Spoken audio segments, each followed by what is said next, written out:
Druzhinniki in Rus. They were not just armed companions of the prince, they were his closest support, advisors, warriors, and administrators all at once. It was the Druzhina that helped the prince maintain power, collect tribute, wage wars, and govern vast territories. In their hands was not only the power of the sword, but also the levers of governance, without which the formation of Rus would be unimaginable. The life of a Druzhinnik was filled with risk and honor. Today, he took part in a campaign against the enemies, and tomorrow he sat at the prince's table next to the master of the land. Their lifestyle, weapons, and traditions blend Varangian, Byzantine, and steppe cultures.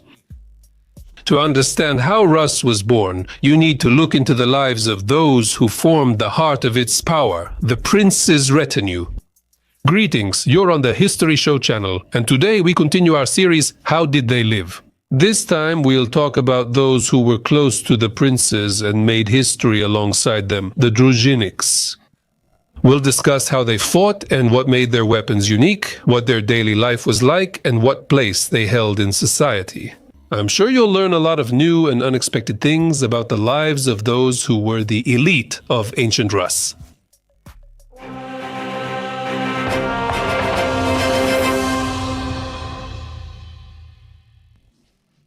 Sources of information. When we talk about the Druzhina, we have to piece the picture together bit by bit, like an archaeologist reconstructing a jug from its fragments. The main storyteller is the tale of bygone years, where princes and their companions appear as both heroes and main culprits of troubles. In the tale of Igor's campaign, they are already turning into almost epic heroes. Their bows are drawn, their sabers are sharpened. Eastern authors add more color. The Arab traveler Ibn Fadlan described the warriors of Rus with admiration and a touch of fear. In popular memory, the Druzhinniki sometimes become mighty heroes or wise advisors to the prince. The Bylinas about Svyatogor Dobrynya or Ilya Muromets, although they do not match reality, partly reflect the perception of the Druzhina as an elite that decides the fate of the principality. For ordinary people, a Druzhinnik was both a protector and a threat. He could save them from an enemy, but he could also come to collect tribute. This duality also made its way into legend. Archaeologists in turn present us with iron, bones, swords, arrowheads, replicas of rings and pearls, which are much more honest than the chroniclers. Modern historians debate if the Druzhinnik was more a Varangian raider or already an official with a sword. As a result, we get a vivid kaleidoscope of sources. None of them gives a complete picture, but together they allow us to take a closer look at the lives of these warriors than the Druzhinniks themselves would have liked. The origin of the Druzhina, from fellowship to institution. The Druzhina did not have a single birthday. Rather, their emergence is the result of a long process, when the most reliable and capable warriors gathered around the leader. It is quite likely that in one form or another, such units already existed even before Ririk. After all, the practice of influential people surrounding themselves with a retinue of elite troops was widespread even during the times of the Germanic tribes in antiquity. If we believe the chronicles, the Druzhina appeared in Rus together with the princes themselves. Initially, warriors from across the sea joined Riurik and his kin, forming the first corps of the armed forces. In the stories of the tale of bygone years, the Druzhina looks almost like a wandering startup. A small team led by a charismatic leader who travels to neighbors and convinces them to pay a subscription in the form of tribute. Accordingly, that's why this group of friends came to be called by the familiar word Druzhina. Chroniclers like to emphasize that without the Druzhina, the prince could neither wage war, nor collect tribute, nor even exist as a ruler at all. Next, the snowball effect. The more victories and loot there were, the more willingly new warriors joined the prince. By the 9th and 10th centuries, in the chronicles, the Druzhina was no longer just the prince's companions, but a kind of enforcement tool and security service that maintained order over a vast territory. Thus, in the chronicles, the Druzhina is shown not just as background in the prince's biographies, but as the main force behind their success, composition and internal structure.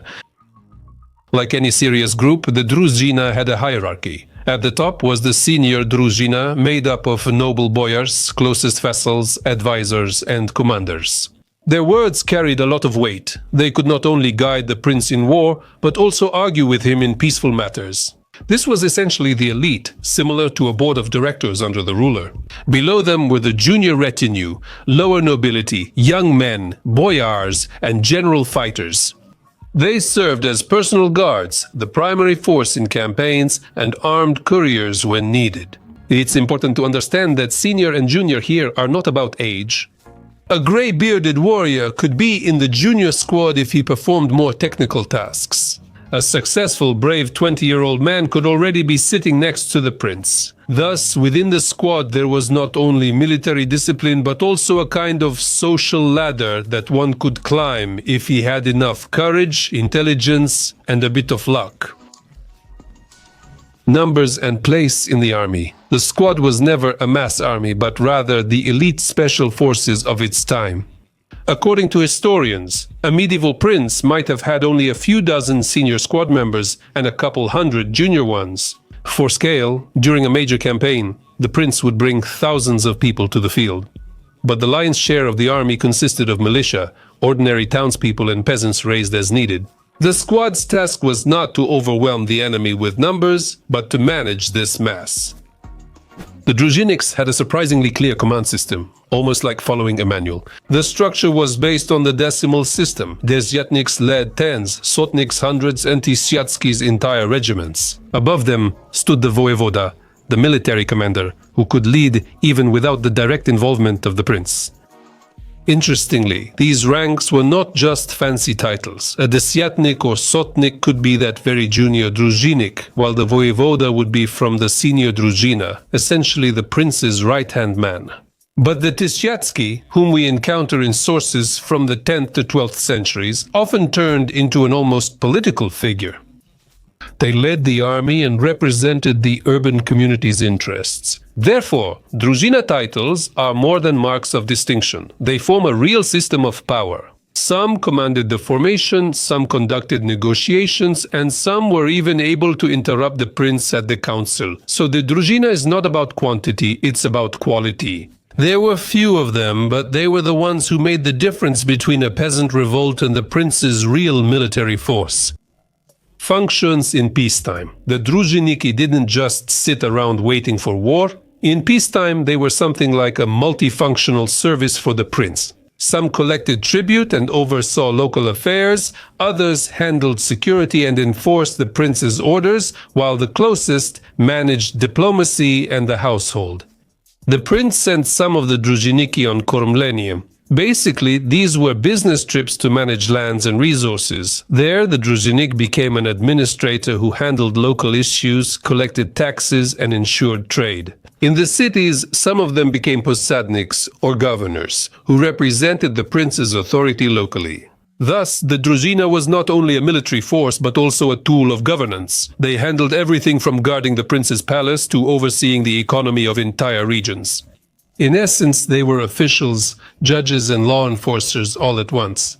And if you remember that they all carried swords, it becomes clearer why the prince's authority was rarely questioned.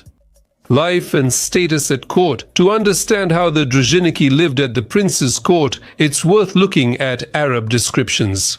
Ibn Fadlan, who visited among the Rus, left sketches that even today read like an ethnographic report. He was especially impressed by the combination of harsh military valor and a very peculiar way of life. The Druzhinniki, both during campaigns and in peacetime, surrounded the prince as his personal guard. Each of them had a slave servant who cooked, served, helped with clothing, and even participated in bathing rituals. However, Fadlan noticed something odd. Everyone washed in the same basin, one after another. To an Arab observer, this appeared to violate hygiene, but for the Druzhina, it was normal, a habit, not a cause for embarrassment. At the court, the Druzhinniki enjoyed special privileges. They sat at the prince's table, took part in feasts, and received gifts. The closer a Druzhinnik was to the prince, the more power and honor he had. But at the same time, their life remained harsh and tough. Feasts and luxury coexisted with the constant readiness to mount a horse and set out on a campaign. This formed a special image of the Druzhinnik, a warrior surrounded by respect but not spared from the hardships of everyday life. His status was determined not only by wealth, but also by his place at the prince's table and his closeness to the center of power. Equipment and protection. What did a Druzhinik look like? Now imagine a Druzhinik from the 10th or 11th century. In peacetime, he might wear a simple kaftan or a woolen shirt, but he went to war in full gear. For protection, most ordinary warriors wore armor over simple linen clothing. At first, it might have been made of leather, but soon it was replaced by chainmail shirts or scale armor.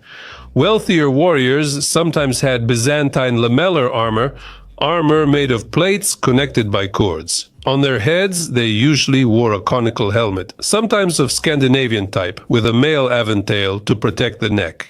Shield design varied by fashion and purpose, being round, wooden, leather-covered, or elongated like a Byzantine shield. Especially wealthy Druzhiniks could also have greaves to protect their legs. Now, about the weapons. The basic and most versatile one was the spear. It was cheaper than a sword and more convenient in formation. You could stab, throw, or keep the enemy at bay with it. There was also the battle axe, a legacy of the Varangian tradition. Sometimes maces or flails were used, simple but extremely effective weapons against armor.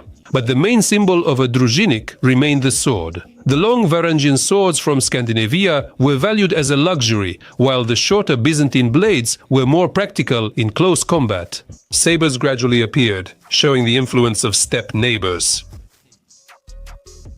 For long-range combat, the Druzhiniks used bows, which could be simple or composite, borrowed from the nomads. Arrows with bone and iron tips could pierce light armor, and a skilled archer was valued no less than a brave man with a sword. Crossbows are mentioned in rare cases, but this is more of an exception than the rule. As a result, a Druzhinik looked quite impressive. A helmet, chainmail, shield, spear, and sword made up the gentleman's set. The wealthy had richly decorated versions, while the poor had simpler ones, but the essence was unchanged. The armament of the Druzhina reflected the cultural blend in which Rus lived. Northern swords, Byzantine armor, steppe sabers, and Slavic spears. Tactics, cavalry, and steppe impact. In early centuries, the Druzhina fought as infantry, forming a shield wall, a simple, reliable defense. Shields locked and spears forward, it was tough to break through. Sometimes they formed a wedge to break through the enemy's formation. The downside was obvious. These formations were vulnerable to the swift cavalry of the steppe nomads. Battle tactics gradually became more complex. By the 11th century, sources mention the army was divided into regiments, vanguard, main, ambush, and guard. Druzhinniki formed their corps with the militia gathered around them.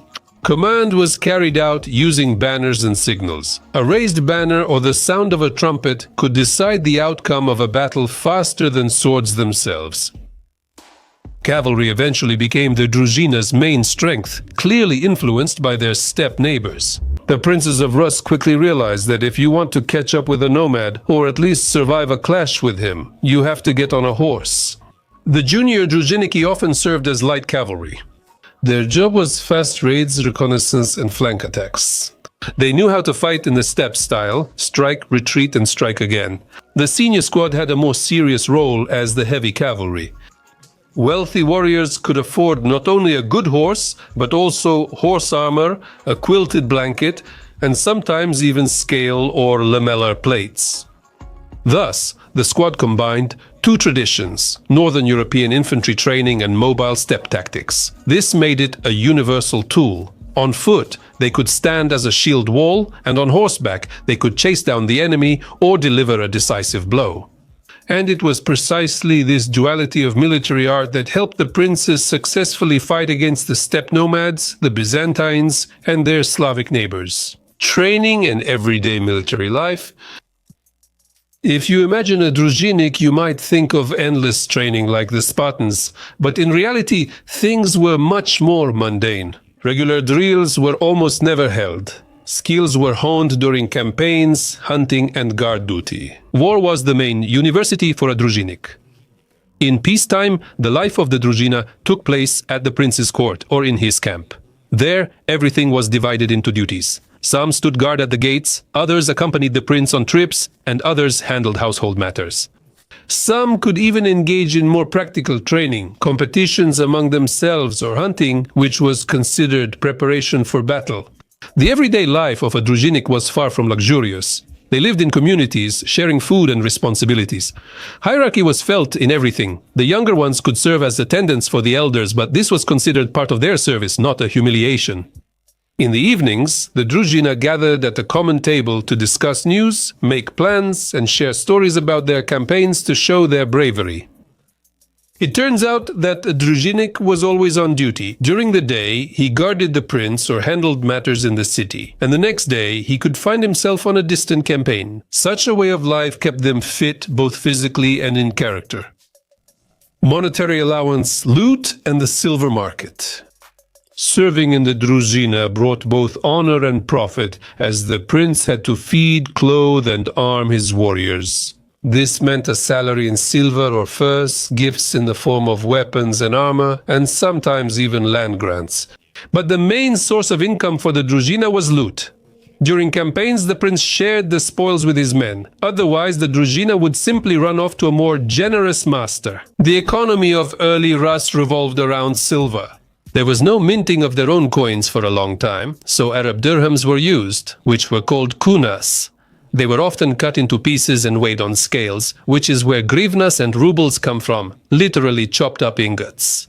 Each Druzhinik could have his own scales and sets of weights. After all, trusting someone's word when dividing the loot was risky. Princes started minting their own coins, but in the classic Druzhina era, silver was still the main measure of wealth. You could say that each campaign was both a military operation and an economic venture. The more successful the campaign, the richer the Druzhina, and therefore the stronger the prince.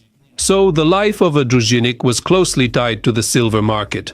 Without ringing dirhams and shining grivnas, the Druzhina would soon lose loyalty and the prince his power. In this way, sword and money were closely linked in ancient Rus. The evolution of the Druzhina. By the 11th century, the Druzhina had evolved from the prince's group of friends into an institution of power. The senior Druzhina was acquiring lands and estates and began to play an independent political role. In fact, the prince became a hostage to the interests of his princely men. They could back him or side with his rival, but the junior Druzhina stayed loyal as his military support. These were the same grids and otraki who guarded the court and formed the core of the army, but they could also rise up the ranks and become boyars. Thus, the Druzhina transformed from a military retinue into a social elevator and a school for the future elite. By the 12th century, amid fragmentation, the Druzhina changed further. More unique Druzhinas formed among appanage princes. In some areas, the Druzhina became the core of the boyar class. In others, it turned into urban nobility. By the 13th century, new troop organizations like militias and service people gradually replaced its military role. But it was the Druzhina that laid the foundation. It showed that power rests not only on the prince's charisma, but also on the solid support of armed and loyal people. In conclusion, the Druzhina has many stereotypes. The first is that the Druzhinniki were like European knights. In reality, this comparison doesn't hold up. Knights had oaths, a vassal hierarchy, and hereditary lands. The Druzhina, on the other hand, had personal relationships with the prince. Serve if you want. Otherwise, leave for a more generous prince. The second illusion is that the Druzhina was only the prince's guard. In fact, it also acted as the police, court, and tax office, and was far from just a silent crowd. The Druzhinniki could very well argue with the prince and even leave if he lost his authority. The Druzhina was not just a military unit, but the heart of power in ancient Rus. It combined weaponry and governance, northern and steppe traditions, friendly loyalty, and harsh pragmatism. Without the Druzhina, the prince would have remained just a tribal chief. With it, he became the ruler of a state. It was the Druzhinniki who allowed Rus to take its first steps into history, with a spear, a sword, and a silver hrivna in hand. And today we can see in them not only the warriors of the past, but also a symbol of that era, when loyalty, strength, and weapons mattered more than any laws. Well, that's all from me. Thank you for watching, and I'll see you in the next video. Goodbye, everyone.